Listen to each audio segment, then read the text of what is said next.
Hi, welcome to the 12th House Podcast. I'm Michelle, your co-host and the head witch in charge here at Holisticism. Delighted to have you. Welcome back to the squirrels who have been here before, to our new squirrels. Hi, how's it going? The 12th House Podcast is a little corner of the internet where we bring together creativity, inspiration, intuition, spiritual shit, the metaphysical, the practical, tactical stuff that comes to running a business. And we bring it to you so that you can do your sacred work, so you can self-actualize, so you can be the biggest you could possibly be. It's really fun. You're going to like it, I think. Anyway, let's get into today's episode. Hello, welcome to the 12th House Podcast. I'm Michelle Pellizzon-Lipsitz, your co-host, and your solo olo girl on the mic today because it's just me talking about our Friday philosophy. Put a little asterisk, framework, philosophy, mental model, meaning-making system, you know, all the fun stuff that, like, honestly, I have like two dream jobs. One dream job is I just get paid to be myself and like bake stuff and like do creative endeavors that are just like, you know, kind of like that make you feel like that all day long, which is kind of my job in a way.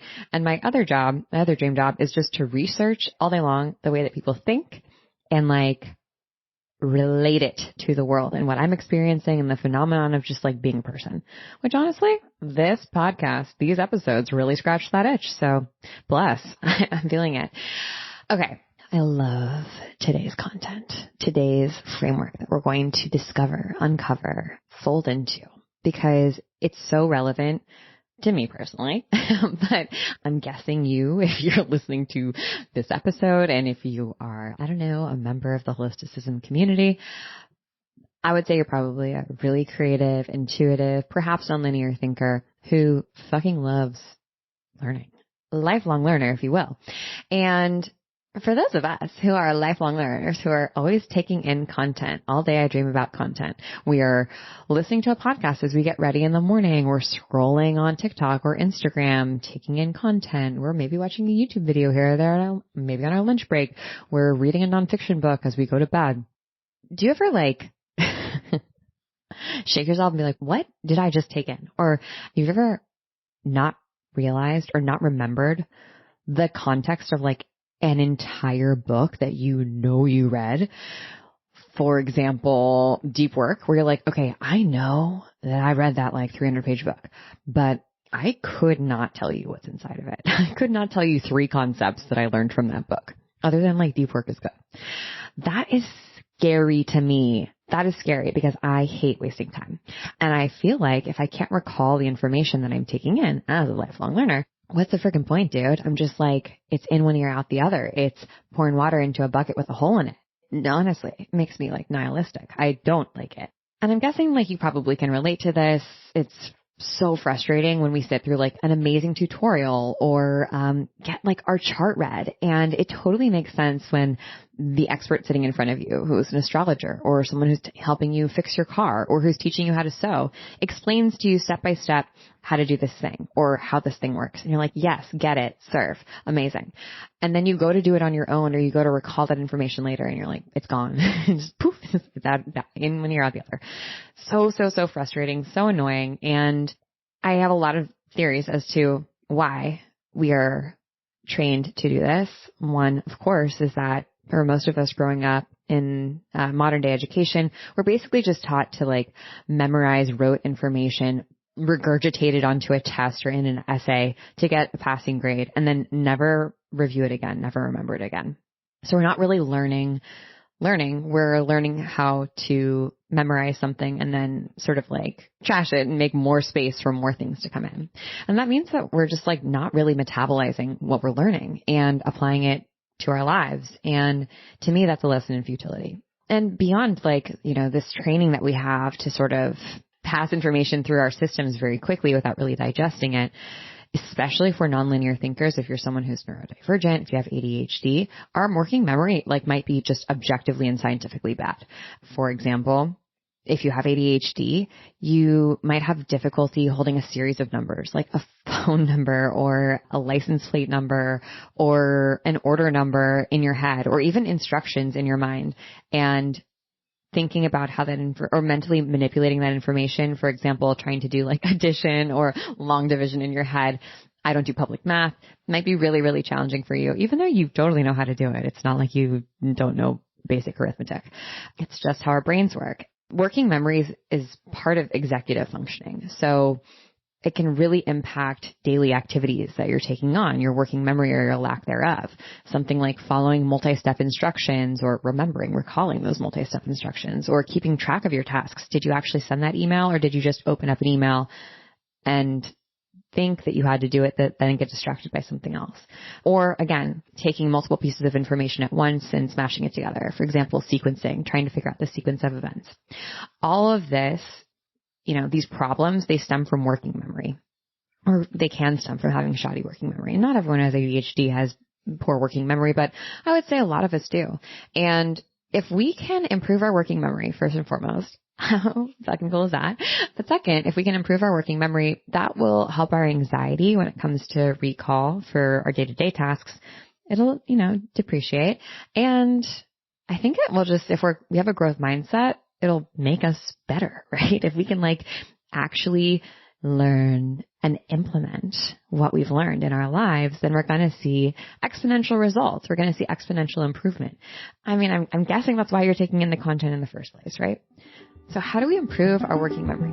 Oh, I'm so glad you asked. Self-reference effect is a concept. It's a theory. It's a framework that helps you remember pieces of information by relating them back to yourself. Basically, it's this phenomenon where information that relates to us is just easier for us to remember. And it sounds kind of obvious, but we don't exactly know why. I mean, other than we're self-obsessed, myself included, but we can recall information and really understand material when we relate it to our own personal experiences. My example for this, for my whole life, is astrology. I think I know so much about astrology. I have so much stored in this stone.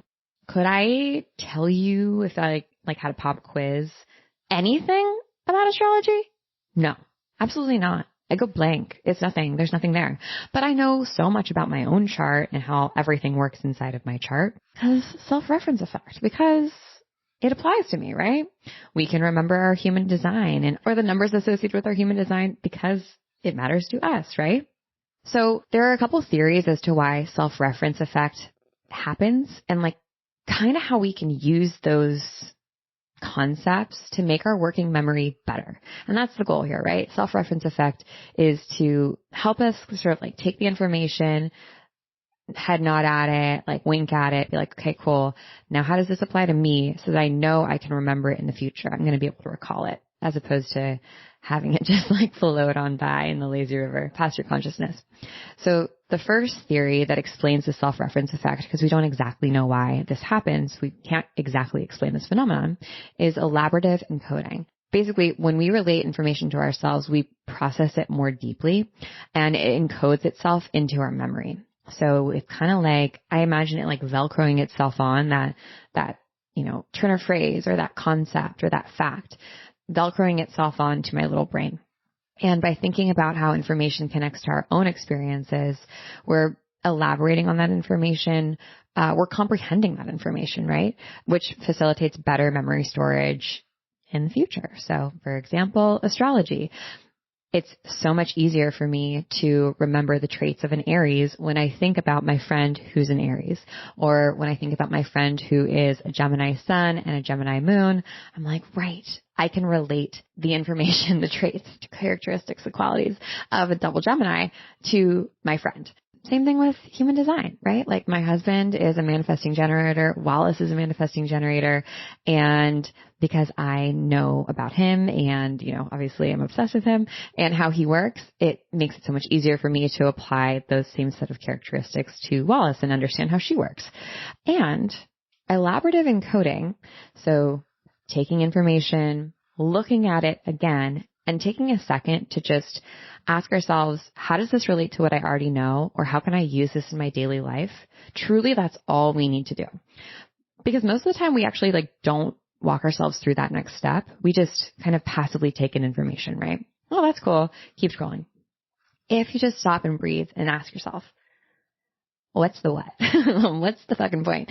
How can I relate this to my world? Or is there a way I can relate this to my world? For example, a mental model like what I'm giving you today, that helps us sort of land that plane and make it easier to recall in the future. And that's why I love using a second brain and using an inbox. We talk about making a second brain and making inboxes inside of our class, Notion for Magical Baddies System Spells, which opens on September 9th. We teach second brain and inboxing in system spells because we take in so much information. And for most of us, again, we either bookmark it and we never review it again, or we don't bookmark it. We just are like, oh, that's cool. And then when we want to use that information in the future, we either don't remember that we took it in, or we're like, oh, I have like a slight inkling of this thing. Let me go find it. Let me go like Google around and try and figure out what it is. And then that takes us off of our, it distracts us to infinity and beyond, and we just never end up doing the thing. The concept of inboxing basically is you take information as it comes past you, whether it's an idea that you have or an article that you want to read or a podcast that you're going to listen to in the future, and you park it in your inbox until you're ready to ingest that thing. And that can mean that you clean out your inbox by the end of the day, or you clean out your inbox twice a week or once a week, whatever is the least overwhelming to you. And once you've taken that information, you're either going to toss it. So let's say I'm reading an article. If it doesn't feel valuable to me, I'm going to delete it out of my inbox. But if it does feel valuable to me, I'll use it in my second brain. And just being able to discern, do I think this is going to be valuable in the future? How might I apply this to my life in the future or not? That is elaborative encoding. So just by doing that, even if you once again, you never look at it again, just kind of putting that piece of content up for trial and asking, is this valid for me? Is this valuable or not? It's going to help you remember it in the future, which is really cool. Now, if you want to go a step further, organizing information, maybe obviously, helps us with our working memory and can help with the self-reference effect. So information related to ourselves might be better organized in our memory because we have a rich and structured representation of our own self. My inner world is so elaborate and so detailed and has so much lore, right? Versus my perception of a stranger outside of me, where I maybe know one or two things about them, like the color of their hair and how to pronounce their last name. So when we are able to organize information according to us to where it fits in our mind palace, and where we can slot it into our personality or our own understanding of ourselves and how we work internally, it's easier to sort of, again, digest that information. And this, to me, this organization is where we take it a step further in something like a second brain, and we can tag information, because that's kind of what we're doing unconsciously with information. When we're relating it back to ourselves, we're tagging it with relationships or friendships or how to cook better pasta or where to travel and take the best pictures in Italy, whatever, right? When we're taking in information. And maybe I park that last piece in my Italian, mamma mia dream of myself, the archetype that I want to embody, Strigonona. That's important to her. So I can park that information and it's easier for me to recall it in the future. So we're kind of tagging, in a way, the concepts that come into our brain. But we can also do this in a second brain. We can literally tag information with things like all of the above: travel ideas, Italian getaway, cooking hacks, psychology. I have so many tags that I use, tags and subtags for different pieces of information, kind of inspired by Lumen's Slipbox, which is, maybe we'll do an episode on it, but it's a way of categorizing information that you take in. And I have so many tags that it really helps me, again, remember that I, first of all, have a resource, or that I have a piece of content, or that I have a book that I've read, what's inside of it, when I, again, am comprehending and just going back for myself and reviewing what was in there. Oh yeah, that book's about human psychology and also birth order and the relationships between sisters and reparenting. Okay, great. Cool.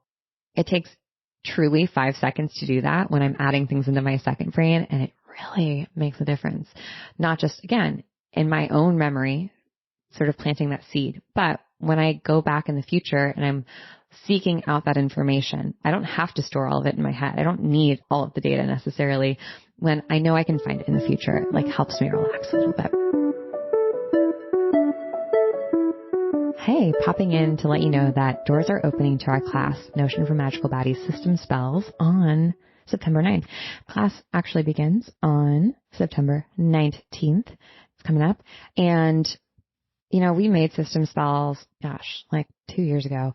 We created it for people like you and me, non-linear, creative, what one might call squiggly-brained, entrepreneurs, creators, and intuitives. And, you know, I always thought that systems and like making systems was revolting and disgusting and gave me hives, because I had this connotation that a system was going to be like rigid and feel like a metaphorical straitjacket. And I'm not that type of girl. I am free flowing. I am creative. I need to be free. And what I didn't realize in my youth was that systems, when they're created for you, for the way that your brain thinks, actually give you so much more freedom. They give you so much more flexibility. They make you more creative, more intuitive, more powerful. And the thing is, the systems that we've been taught, like the way we've been taught to do things on a micro level and on a macro level in the world that we live in, are not meant for us. They're not meant for intuitive, nonlinear thinkers. They're made for other people. And that's why they suck. They don't work for us. The tactics and strategies that other people use to clear their inbox or get their work done just are never going to work for us. And that's okay. That's why we made system spells, to teach you how to make systems that work for you, to teach you a new way to build systems, to keep yourself on track, and to create a mind like water, a mind that's clear, that's powerful, that's intuitive, and that's flexible, that's fluid. When you have systems that support you, you'll be more creative, less overwhelmed, you're less likely to burn out, and you'll be way more intuitive because you'll have way more space to create and think and dream. And it feels really good. Trust me. We made system spells inside of Notion, and Notion is my favorite tool ever to build in.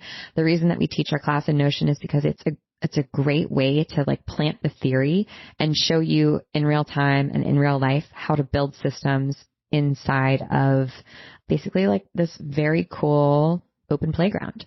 So if you have been wanting to get yourself organized, it's that time of the year, it's the beginning of the school year. And if you're also interested in learning more about Notion and how it can be effective for you, not just at work, but in your creative life, Notion for Magical Bodies System Spells is totally for you. You can sign up at the link below. And if you have any questions, you can always ping us at Holisticism. A theory that might explain why self-reference effect works for us is emotional significance. So personal information has an emotional significance for us, right? And emotional events or data are often remembered better than neutral ones. I have always felt this way, that when I went through like my worst breakup ever and I was the most heartbroken, like beyond, I feel like every day, every moment, I can remember every minute of those 6 months. Like it was so saturated with experience and feelings as a triple water. It's almost like my years when I've been the happiest in my life. I like kind of can't remember what went down. I'm like, oh yeah, that was cool. Really need to keep a journal during those times. But when we engage emotionally in what we're taking in, when we can sort of like map it to a feeling or a past experience in our lives, it helps us not only focus on it, but remember how to do it and remember it in the future. For example, if you're setting up like a budget for yourself, thinking about the peace of mind or the experiences that you'll be able to achieve or to have, like that amazing vacation that you can take your mom on, or how awesome it will be to see that you have $0 in debt in your account because you set up this wonderful budget. Connecting to those things emotionally kind of helps us not only like not lose the thread and stay motivated, but it also helps us just continue to understand and to recall that information in the future. You know, I have ADHD, so I feel like I kind of grapple between these two things, having a squiggly brain where I'm baby and I want to just like never have to think I want to be able to like read instructions and have things run on autopilot and just like smooth brain as often as I need to, so that I really I don't need to use my working memory because I just can't rely on it all the time. I oscillate between that feeling, I am baby, and also wanting to sort of embracing right where I'm at, and also like wanting to strengthen, of course, these qualities I have that are like, potentially weaknesses or areas of opportunity, one might say. Like, I don't have the best working memory all the time. I do really benefit from writing things down. I often get distracted when I'm doing tasks, which is why I really need like a sequence basically to follow. It helps me so much. I'm so much more effective. But I also want to like make my memory even better. I want to continue to work on my focus and not just fall back on the systems that I've created for myself that make it so much easier. I want both, right? Like, I want to feel secure and stable in my systems so that I can do what I'm really good at, which is imagining and dreaming and intuiting and channeling things. And I also want to like build more wrinkles in my brain and see what I am capable of and keep kind of pushing that. And it's okay to acknowledge that I'm like never going to be capable of driving around LA without directions, even though I've lived here for like 8 years. But maybe there are some ways that I can start using my working memory a little bit more effectively based on self-reference effect, just relating it back to myself. So that's kind of where I land when I think about this. And I think just honestly taking that extra step to ask yourself, how does this relate to what I already know? Or how can I use this in my daily life? Makes a really big difference. And I don't know if I'm consciously asking myself that question all the time. And I want to challenge you, dear listener, and me to like maybe do that a little bit more, be a little bit more like involved in what we're taking in. And understanding self-reference effect has implications for so many things, right? Not just improving our working memory or having a squiggly brain, but maybe if you're a teacher, thinking about how to make learning more relevant to your students or to the people that you're teaching, or when it comes to marketing, making ads more personal and more appealing to customers and consumers so they remember them in the future, to coaching. Obviously, the more you can personalize your message to the person that you're working with and help show them how to implement a concept, teach a person to fish, as they say. But just for you to improve your memory so that you have more space up there, so it's not like a constant struggle. And so you don't feel at odds with your brain, like your brain is an antagonist for you that you can't rely on and that you can't trust. I feel that way sometimes about my brain. Like, she's sneaky. She will distract me if left to her own devices. I used to feel like I actually would say this. I had two sides of my brain, right? As a squiggly-brained or creative person, I felt this forever, that I have this one side of my brain that I almost need to distract with something in order to get the other side of my brain to focus on the thing that I want to do. And it's like they're two, like they're conjoined twins that are like, one's really loud and the other is like more contemplative and a little bit more deep. And so like I have to distract this side of my brain by doing something, by like walking or like listening to music or playing a podcast or scribbling or doodling, and the like look over there, and then the other side of my brain can drop in and do the work. And so often this sort of like distracted side, bubbly, exuberant side overcomes the more contemplative side and makes it difficult for me to get things done. I've always felt like that. And, I think something like understanding the concept of the self-reference effect helps me not feel like the two sides of my brain are like always going to be ramming against each other and at odds. But like maybe my brain can work together and instead of them being antagonists, they can actually like be on the same team. Everyone on the same team. We'd love to see it. So that's self-reference effect. I hope that you can just take a moment and ask yourself, how does this relate to what I already know? Maybe you totally get anecdotally that experience of relating information back to yourself or remembering things when they apply to you, but not exactly remembering the details of whatever the concept is when applied to someone else. Or ask yourself, how can I use this in my daily life? So maybe you want to consider how you can start using an inbox or a second brain. You should take our system spells class.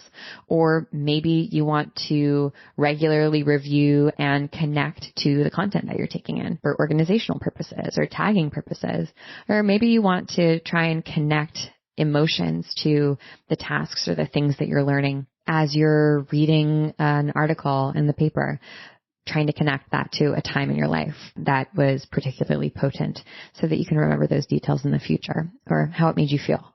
I don't know. I'd love to hear from you. Let me know actually you can reply to this episode inside of Spotify and tell us what you thought. And I would also love to hear from you on IG. So just shoot us a DM on Holisticism and tell me what you thought. I love self-reference effect. And I also just love that we know nothing about brains and that elaborative encoding, organization, emotional significance, they're all how we try to explain how self-reference effect works. And also obviously the inherent narcissism of just being a person who's alive. We are a little obsessed with ourselves, and that's okay.